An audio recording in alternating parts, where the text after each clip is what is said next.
تو عبادت کس کی کرو؟ اللہ رب العزت کی۔ اب دوبارہ اس چیز پر آ جائیں جو میں نے ذکر کی کہ آج بھی ایسے لوگ موجود ہیں جن کی لوگ تقریریں سن کے کیا کہتے ہیں کہ توحید پر مبنی گفتگو ہے، اور جب آپ غور سے سنیں گے تو وہ کون سی توحید بیان کر رہے ہوتے ہیں؟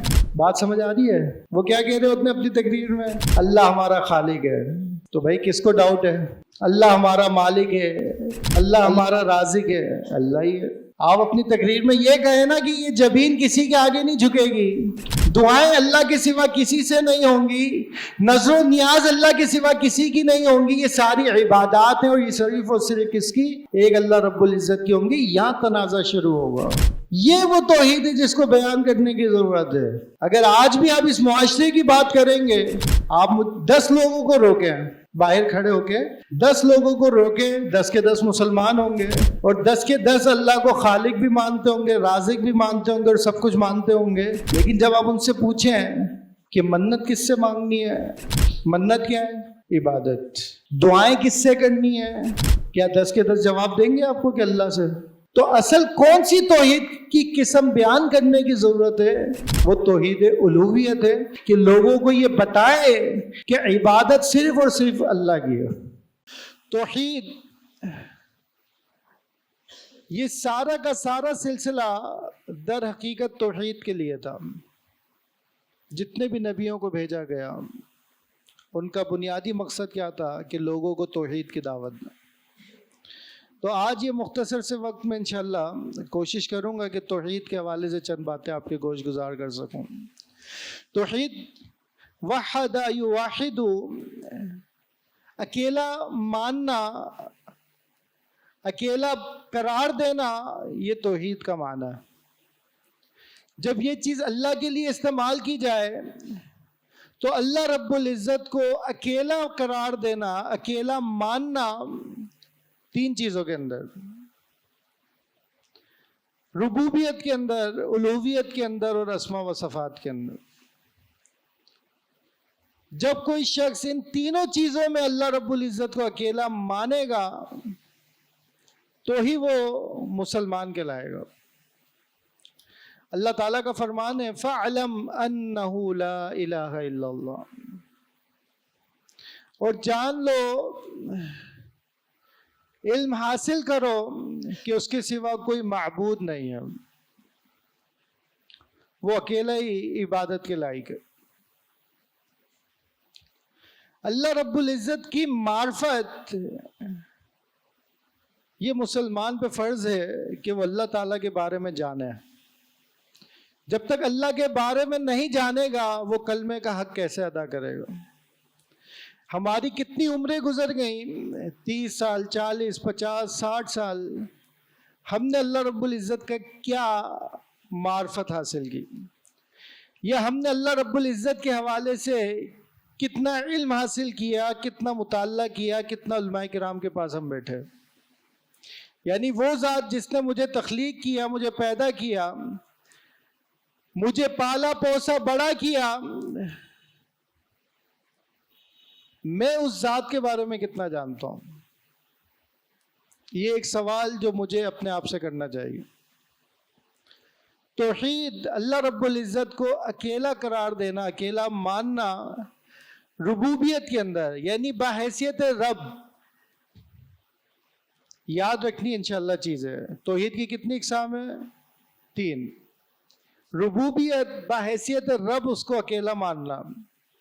کائنات کے جتنے بھی معاملات ہیں، صبح ہونا، شام ہونا، سورج کا نکلنا، سورج کا غروب ہونا، الغرض کائنات کے اندر جو کچھ ہو رہا ہے، ہواؤں کا چلنا، اولاد کا دینا، انسان کو فوت کرنا، یہ جتنے بھی معاملات ہیں یہ سب رب کرتا ہے۔ اللہ کو رب کی حیثیت سے اکیلا ماننا، یہ پہلی قسم ہے جسے توحید ہے کیا کہتے ہیں؟ ربوبیت کہتے ہیں۔ بحیثیت رب، اللہ رب العزت کو اکیلا ماننا۔ یہ جو بحیثیت رب ماننا ہے، آپ حیران ہوں گے کہ مشرکین مکہ بھی، یا ان سے پہلے کے بھی اور ان کے بعد کے بھی جو کافر ہیں، وہ اس توحید کو مانتے ہیں۔ یعنی ہر مذہب کے اندر آپ کو رب کا ایک تصور ملے گا، سوائے ملحدین کے، ایتھیسٹ کے، جو لا مذہب ہیں، جو منکر خدا ہیں، ان کے علاوہ آپ کو ہر مذہب کے اندر کوئی نہ کوئی ایسی شخصیت، ایسی ذات کا آپ کو تعارف کروایا جائے گا۔ قرآن مجید کہتا ہے وَلَئِن سَأَلْتَهُم مَّنْ خَلَقَهُم، اگر آپ ان سے سوال کریں گے من خلقہم، ان کو کس نے تخلیق کیا، لا یقولن اللہ، تو یہ ضرور کیا کہیں گے؟ اللہ نے پیدا کی، اللہ نے پیدا کیا۔ اب اگر یہ بھی مانتے ہیں مشرکین مکہ، جہاں پہ اللہ کے نبی علیہ الصلوۃ والسلام کی بعثت ہوئی، آپ سب جانتے ہیں کہ وہ شرک میں مبتلا تھے، جبھی تو ہم کیا کہتے ہیں؟ مشرکین مکہ۔ تو وہ تو توحید کو مان رہے ہیں۔ سوال سمجھ آ رہا ہے؟ صرف سننا نہیں ہے۔ اللہ تعالیٰ کہہ رہے ہیں کہ اگر تم ان سے پوچھو گے کہ ان کو کس نے پیدا کیا، تو یہ کیا کہیں گے؟ اللہ نے پیدا کیا۔ تو پھر ہم ان کو مشرکین کیوں کہتے ہیں؟ یہ تو توحید ہی ہوئے، توحید پرست ہیں، کہتے ہیں اللہ نے پیدا کیا۔ آج بھی آپ کو کئی ایسے واعظین ملیں گے، دعوت دینے والے ملیں گے، جن کے لوگ تقریریں سنتے ہیں اور آپس میں تبصرہ کرتے ہیں کہ یہ بڑا زبردست توحید کا بیان دیتے ہیں۔ وہ توحید کیا ہوتی ہے؟ وہ توحید یہ ہوتی ہے کہ زمین آسمان کا بنانے والا اللہ ہے، ہمیں رزق دینے والا اللہ ہے۔ اس طریقے کے جملے وہ اپنی تقریر کے اندر، اپنی وعظ کے اندر بیان کرتا ہے۔ آگے آپ مزید دو قسمیں سنیں گے تو آپ کو بات سمجھ میں آئے گی کہ یہ وہ توحید ہے ہی نہیں جو اصل تنازع ہوا کرتا تھا نبی اور قوم کے درمیان۔ آج باتیں تھوڑی مشکل ہوں گی، سمجھنی ہے انشاءاللہ، ہے توجہ کرنی ہے۔ میں نے کہا کہ یہ اصل تنازع تھا ہی نہیں قوم اور نبی کے درمیان کہ وہ اللہ کو نہیں مان رہے تھے۔ قرآن کہہ رہا ہے کہ اگر آپ ان سے پوچھیں تخلیق کس نے کی، تمہیں زمین اور آسمان سے رزق کون دیتا ہے، تو یہ کیا کہیں گے؟ اللہ دیتا ہے۔ اصل تنازع کیا تھا؟ اصل تنازع اللہ کو خالق ماننا نہیں تھا، اللہ کو رب ماننا نہیں تھا۔ اس کا ابو جہل بھی اقرار کرتا ہے۔ اصل تنازع تھا عبادت کا، کہ عبادت کس کی کرنی ہے۔ وہ اللہ کی عبادت نہیں کر رہے تھے، وہ اللہ کے ساتھ عبادت کے اندر دوسروں کو شریک کر رہے تھے، اس لیے وہ مشرک ٹھہرے۔ تو توحید کی پہلی قسم اللہ کو بحیثیت خالق ماننا، رب ماننا، اس کائنات کا سسٹم چلانے والا مدبر ماننا، یہ توحید ربوبیت ہے۔ اس میں آپ علیہ الصلوۃ والسلام اور مشرکین مکہ کا اختلاف نہیں تھا۔ اصل اختلاف کس چیز میں تھا؟ کہ وہ اللہ کو چھوڑ کر دوسروں کی عبادت کر رہے تھے۔ یہ توحید الوہیت کہلاتی ہے، یعنی الوہیت کے اندر الہ کا لفظ ہے اور ربوبیت کے اندر رب کا لفظ موجود ہے۔ تو آپ نے بھولنا نہیں ہے، توحید ربوبیت کا مطلب رب کی حیثیت سے اکیلا ماننا، اور توحید الوہیت کا مطلب الہ کے طور پر اللہ رب العزت کو اکیلا ماننا۔ اور الہ کا مطلب کیا ہے؟ معبود۔ اچھا، الہ بھی عربی کا لفظ ہے اور معبود بھی عربی کا لفظ ہے۔ ہم اکثر الہ کا ترجمہ معبود تو کر دیتے ہیں، لیکن اس کے باوجود بھی ہمیں سمجھ نہیں آتی کہ معبود کا کیا مطلب ہے۔ معبود کا مطلب ہے جس کی عبادت کی جائے، وہ معبود ہے۔ وہ پتھر بھی ہو سکتا ہے، وہ کوئی درخت بھی ہو سکتا ہے، وہ کوئی قبر بھی ہو سکتی ہے، وہ کوئی مزار بھی ہو سکتا ہے، معبود کوئی بھی ہو سکتا ہے، لیکن جب آپ کہیں گے حقیقی معبود تو وہ کون ہے؟ وہ صرف اور صرف اللہ رب العزت۔ آج بھی دنیا کے اندر بہت سارے معبود موجود ہیں نا، کوئی مورتی کی پوجا کر رہا ہے، کوئی کسی حجر کی کر رہا ہے، کوئی شجر کی کر رہا ہے۔ تو معبود لفظ کا حقیقی معبود صرف اور صرف اللہ رب العزت ہے، یعنی جس کی حقیقتاً عبادت کرنی چاہیے وہ ذات صرف اور صرف اللہ رب العزت کی۔ تو توحید کی دوسری قسم توحید الوہیت ہے کہ اللہ رب العزت کو بحیثیت معبود اکیلا ماننا۔ یہ اصل تنازع ہے، یہ وہ توحید ہے، یہ توحید کی وہ قسم ہے جس کے لیے اللہ رب العزت نے پیغمبروں کو، رسولوں کو، نبیوں کو بھیجا۔ قرآن مجید میں آپ پڑھیں گے وَإِلَىٰ عَادٍ أَخَاهُمْ هُودًا وَإِلَىٰ مَدْيَنَ أَخَاهُمْ شُعَيْبًا، اور مختلف جگہوں پر کہ مختلف قوموں میں ہم نے مختلف لوگوں رسولوں کو بھیجا، انہی میں سے شعیب علیہ السلام کو، صالح علیہ السلام کو اور دیگر لوگوں کو بھیجا انہی کی قوم سے۔ اور کیا دعوت تھی؟ اعبدوا اللہ، اے میری قوم اللہ کی عبادت کرو، ما لکم من الہ غیر، اس کے علاوہ تمہارے کوئی بھی معبود برحق نہیں ہے اس کے سوا جس کی عبادت کی جائے۔ تو عبادت کس کی کرو؟ اللہ رب العزت کی۔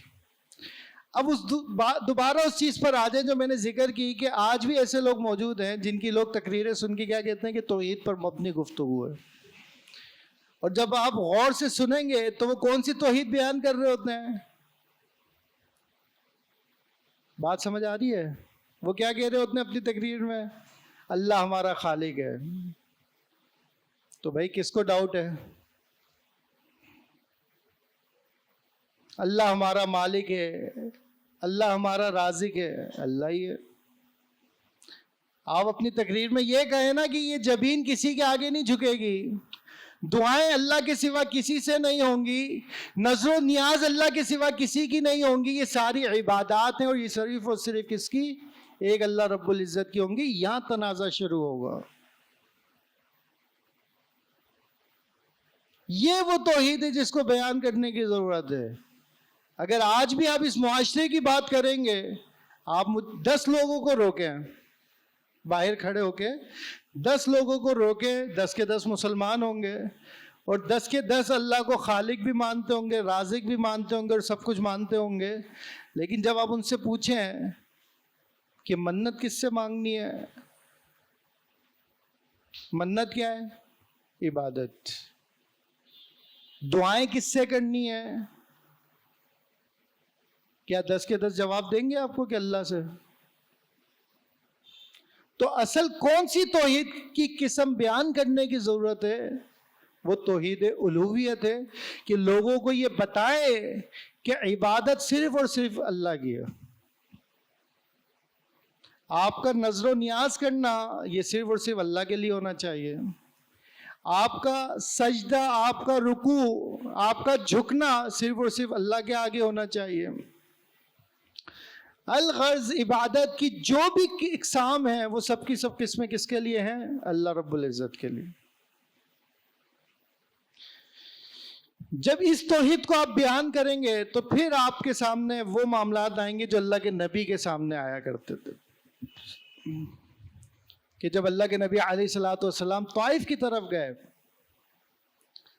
اور ان کو دعوت دی، قولوا لا الہ الا اللہ تفلحون، اے لوگو اس چیز کا اقرار کر لو کہ اللہ کے سوا کوئی معبود برحق نہیں ہے، تفلحون، تم کامیاب ہو جاؤ گے۔ تملک العرب والعجم، تمہیں عرب بھی مل جائے گا، تمہیں عجم کی بھی بادشاہت مل جائے گی، عرب کی بھی مل جائے گی۔ پھر جواب میں کیا ہوگا آپ کے ساتھ؟ کیا ہوا اللہ کے نبی علیہ الصلوۃ والسلام کے ساتھ؟ لوگوں نے ہار پہنائے یا پتھر مارے؟ طائف میں پتھر مارے، ایک مارے، اتنے مارے کہ اللہ کے نبی علیہ الصلوۃ والسلام لہو لہان ہو گئے، خونم خون ہو گئے۔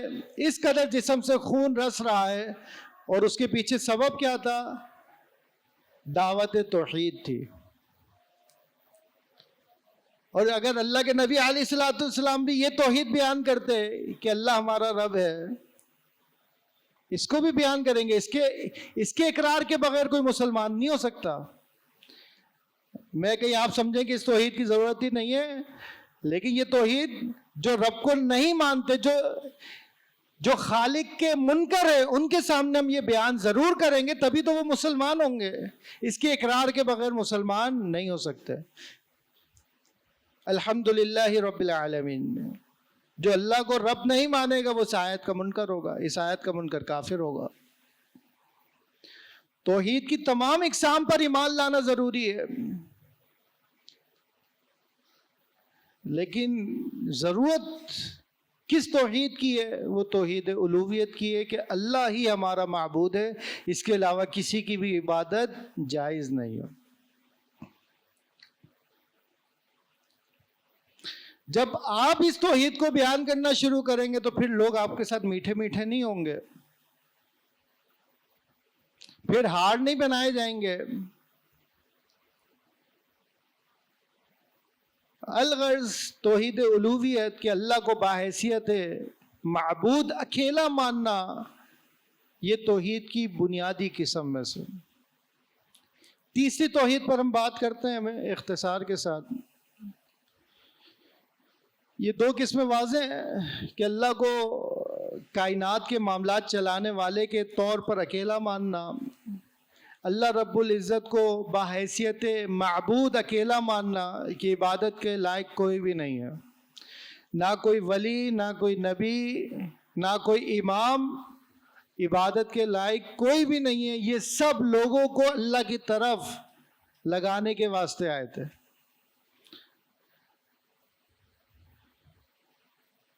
قیامت کا دن ہوگا، اللہ تعالیٰ عیسیٰ علیہ السلام سے سوال کریں گے کہ کیا تو نے لوگوں سے کہا تھا أَأَنْتَ قُلْتَ لِلنَّاسِ اتَّخِذُونِي، کہ مجھے پکڑ لو وَأُمِّيَ إِلَٰهَيْنِ مِن دُونِ اللَّهِ،